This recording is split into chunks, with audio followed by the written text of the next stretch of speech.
रात को बड़ी जोर का झक्कड़ चला। सेक्रेटरिएट की लॉन में जामुन का एक पेड़ गिर पड़ा। सवेरे को जब माली ने देखा तो उसे पता चला कि पेड़ के नीचे एक आदमी दबा पड़ा है। माली दौड़ा दौड़ा चपरासी के पास गया। चपरासी दौड़ा दौड़ा क्लर्क के पास गया। क्लर्क दौड़ा दौड़ा सुपरिटेंडेंट के पास गया। सुपरिटेंडेंट दौड़ा दौड़ा बाहर लॉन में आया। मिनटों में गिरे हुए पेड़ के नीचे दबे हुए आदमी के चारों ओर भीड़ इकट्ठी हो गई। बेचारा जामुन का पेड़ कितना फलदार था और इसकी जामुनें कितनी रसीली होती थी। मैं फलों के मौसम में झोली भरकर ले जाता था। मेरे बच्चे इसकी जामुनें कितनी खुशी से खाते थे। मगर ये आदमी। माली ने दबे हुए आदमी की तरफ इशारा किया। हाँ, ये आदमी। सुपरिटेंडेंट सोच में पड़ गया। पता नहीं जिंदा है कि मर गया। मर गया होगा। इतना भारी पेड़ जिसकी पीठ पर गिरे वो बच कैसे सकता है? नहीं, मैं जिंदा हूँ। दबे हुए आदमी ने बड़ी कठिनता से कराहते हुए कहा। जिंदा है? एक क्लर्क ने ताज्जुब से कहा। पेड़ को हटाकर इसे जल्दी से निकाल लेना चाहिए। माली ने सुझाव दिया। मुश्किल मालूम होता है। एक सुस्त कामचोर और मोटा चपरासी बोला। पेड़ का तना बहुत भारी और वजनी है। क्या मुश्किल है? माली बोला। अगर सुपरिटेंडेंट साहब हुक्म दें तो अभी 15-20 माली, चपरासी और क्लर्क लगाकर पेड़ के नीचे से दबे हुए आदमी को निकाला जा सकता है। माली ठीक कहता है। बहुत से क्लर्क एक साथ बोल पड़े। लगाओ जोर, हम तैयार हैं। ठहरो। सुपरिटेंडेंट बोला। मैं अंडर सेक्रेटरी से पूछ लूं। सुपरिटेंडेंट अंडर सेक्रेटरी के पास गया। अंडर सेक्रेटरी डिप्टी सेक्रेटरी के पास गया। डिप्टी सेक्रेटरी जॉइंट सेक्रेटरी के पास गया। जॉइंट सेक्रेटरी चीफ सेक्रेटरी के पास गया। चीफ सेक्रेटरी मिनिस्टर के पास गया। मिनिस्टर ने चीफ सेक्रेटरी से कुछ कहा। चीफ सेक्रेटरी ने जॉइंट सेक्रेटरी से कुछ कहा। जॉइंट सेक्रेटरी ने डिप्टी सेक्रेटरी से कहा। डिप्टी सेक्रेटरी ने अंडर सेक्रेटरी से कहा। फाइल चलती रही। इसी में आधा दिन बीत गया। दोपहर के खाने पर दबे हुए आदमी के चारों ओर बहुत भीड़ हो गई थी। लोग तरह तरह की बातें कर रहे थे। कुछ मनचले क्लर्कों ने समस्या को खुद ही सुलझाना चाहा। वे हुकूमत के फैसले का इंतजार किए बिना पेड़ को अपने आप हटा देने का निश्चय कर रहे थे कि इतने में सुपरिटेंडेंट फाइल लिए भागा भागा आया। बोला, हम लोग खुद इस पेड़ को नहीं हटा सकते। हम लोग व्यापार विभाग से संबंधित हैं और ये पेड़ की समस्या है जो कृषि विभाग के अधीन है। मैं इस फाइल को अर्जेंट मार्क करके कृषि विभाग के पास भेज रहा हूँ। वहाँ से उत्तर आते ही इस पेड़ को हटवा दिया जाएगा।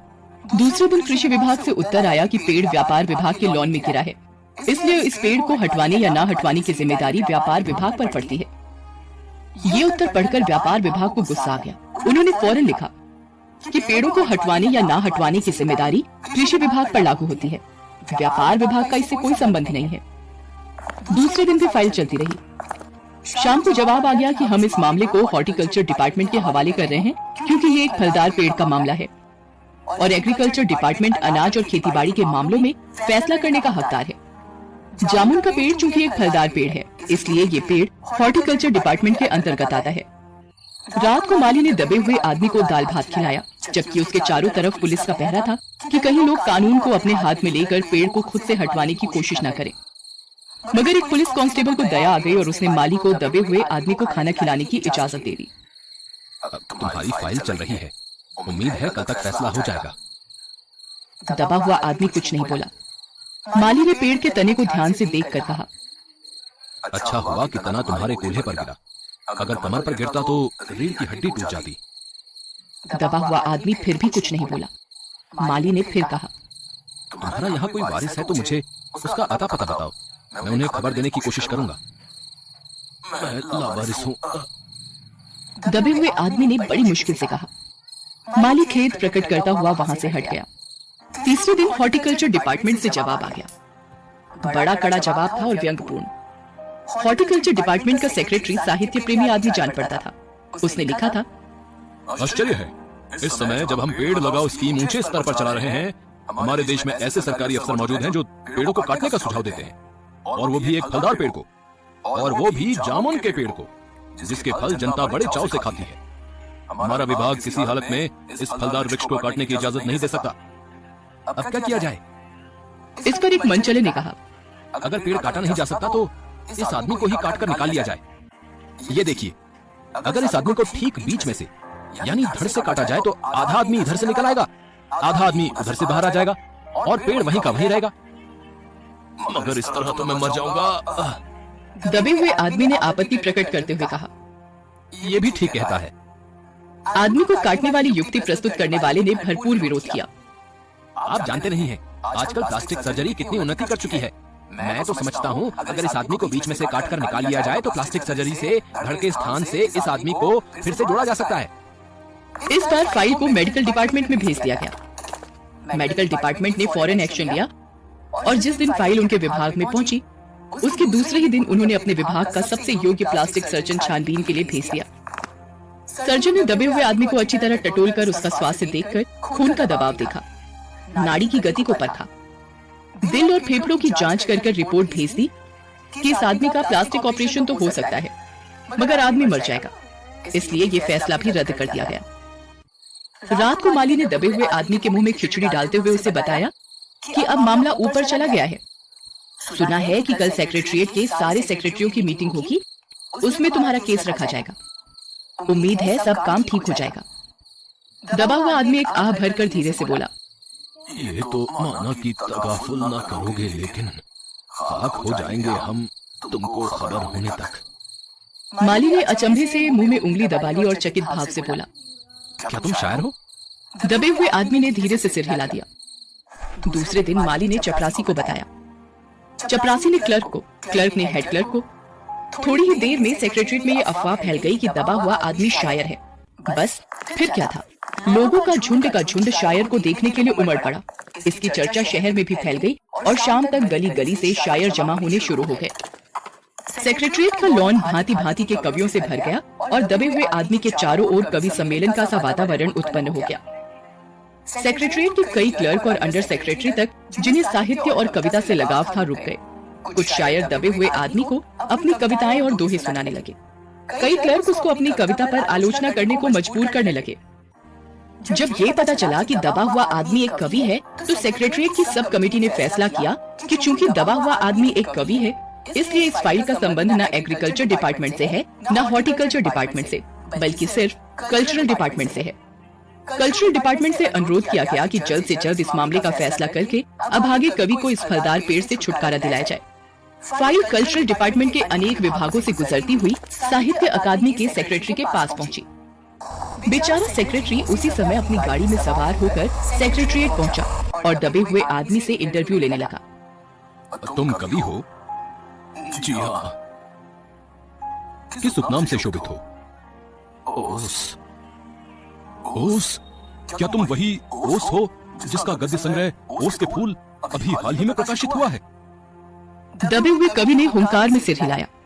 क्या तुम हमारी अकादमी के मेंबर हो? नहीं। आश्चर्य है, इतना बड़ा कवि, ओस के फूल का लेखक और हमारी अकादमी का मेंबर नहीं।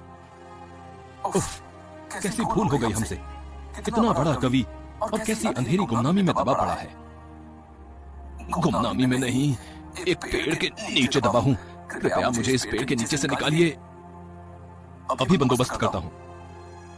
सेक्रेटरी फौरन बोला और फौरन उसने अपने विभाग में रिपोर्ट की। दूसरे दिन सेक्रेटरी भागा भागा कवि के पास आया और बोला, मुबारक हो, मिठाई खिलाओ। हमारी सरकारी साहित्य अकादमी ने तुम्हें अपनी केंद्रीय शाखा का मेंबर चुन लिया है। ये लो चुनाव पत्र, मगर मुझे इस पेड़ के नीचे से तो निकालो। दबे हुए आदमी ने कराह कर कहा। उसकी सांस बड़ी मुश्किल से चल रही थी और उसकी आंखों से मालूम होता था कि वो घोर पीड़ा और दुख में पड़ा है। ये हम नहीं कर सकते, और जो हम कर सकते थे वो हमने कर दिया है।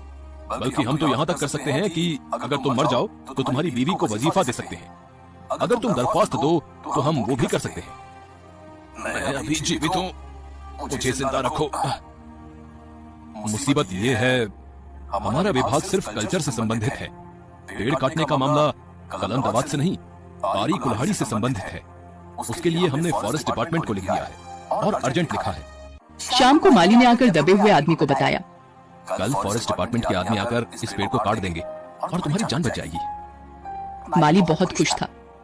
दबे हुए आदमी का स्वास्थ्य जवाब दे रहा था, मगर वो किसी न किसी तरह अपने जीवन के लिए लड़े जा रहा था। कल सवेरे तक किसी न किसी तरह उसे जीवित रहना है। दूसरे दिन जब फॉरेस्ट डिपार्टमेंट के आदमी आरी कुल्हाड़ी लेकर पहुंचे तो उनको पेड़ काटने से रोक दिया गया। मालूम हुआ कि विदेश विभाग से हुक्म आया था कि इस पेड़ को ना काटा जाए। कारण ये था कि इस पेड़ को 10 साल पहले पिटोनिया राज्य के प्रधानमंत्री ने सेक्रेटरीट की लॉन में लगाया था। अब अगर ये पेड़ काटा गया तो इस बात का काफी अंदेशा था कि पिटोनिया सरकार से हमारे संबंध सदा के लिए बिगड़ जाएंगे। मगर एक आदमी की जान का सवाल है, दूसरी ओर दो राज्यों के संबंधों का सवाल है। और ये भी तो समझो कि पिटोनिया सरकार हमारे राज्य को कितनी सहायता देती है। एक आदमी के जीवन का भी बलिदान नहीं कर सकते। कवि को मर जाना चाहिए, निसंदेह। अंडर सेक्रेटरी ने सुप्रिंटेंडेंट को बताया, आज सवेरे प्रधानमंत्री दौरे से वापस आ गए हैं। आज 4 बजे विदेश विभाग इस पेड़ की फाइल उनके सामने पेश करेगा। जो वो फैसला देंगे वही सबको स्वीकार होगा। शाम के 5 बजे स्वयं सुप्रिंटेंडेंट कवि की फाइल को लेकर उसके पास आया। सुनते हो, प्रधानमंत्री ने इस पेड़ को काटने का हुक्म दे दिया और इस घटना की सारी अंतर्राष्ट्रीय जिम्मेदारी अपने सिर पर ले ली है। कल ये पेड़ काट दिया जाएगा और तुम इस संकट से छुटकारा हासिल कर लोगे। सुनते हो, आज तुम्हारी फाइल पूर्ण हो गई। मगर कवि का हाथ ठंडा था। आंखों की पुतलियां निर्जीव और चींटियों की एक लंबी पात उसके मुंह में जा रही थी। उसके जीवन की फाइल भी पूर्ण हो चुकी थी।